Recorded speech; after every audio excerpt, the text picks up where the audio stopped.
வணக்கம் மக்களே. உலகில் தோன்ற ஒவ்வொரு உயிருக்குமே ஒரு கடமையானது இருக்குது. அப்படி அந்த கடமையை நம்ம நிறைவேற்ற முடியாத ஒரு சூழல்ல, அதாவது நிறைவு பண்ண முடியாத அந்த சூழல்ல நம்ம உலகளுக்கு நம்முடைய சன்னதிகளை அறிமுகப்படுத்திட்டு போறோம். எப்பொழுது ஒரு உயிரானது தன்னுடைய கடமையை நிறைவு செய்கிறதோ அப்பொழுது உயிரின் பிறப்பின் பலனானது அடையப்படுகிறது. அந்த வகையில் வந்துட்டு நம்ம சன்னதிகளை உலகத்துக்கு விட்டுட்டு போகிறோமோ இல்லையோ, இல்லை நிறையா பொன் பொருளை சேர்த்துட்டு இந்த உலகத்துக்கு நம்ம விட்டுட்டு போகிறோமோ இல்லையோ, மிக முக்கியமாக மனிதனாக பிறந்த ஒவ்வொருவருமே ஒரு மரமாவது நட்டு அதை வளர்த்து இந்த பூமிக்கு விட்டுட்டு போகணும்.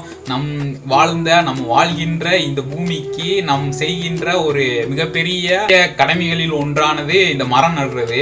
இந்த மரம் நடுறதுனால பல பல பலன்கள் நம்ம பூமிக்கு கிடைக்குது.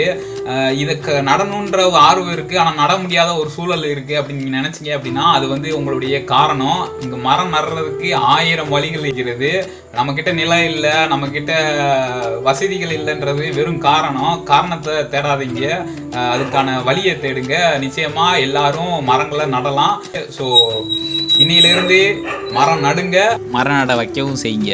இந்த விழிப்புணர்வை உங்களுக்கு தெரிஞ்ச நண்பர்கள்கிட்ட எல்லாத்துக்கும் கொண்டு போய் சேருங்க. நான் உங்களுக்கு திரையப்பாண்டி 2021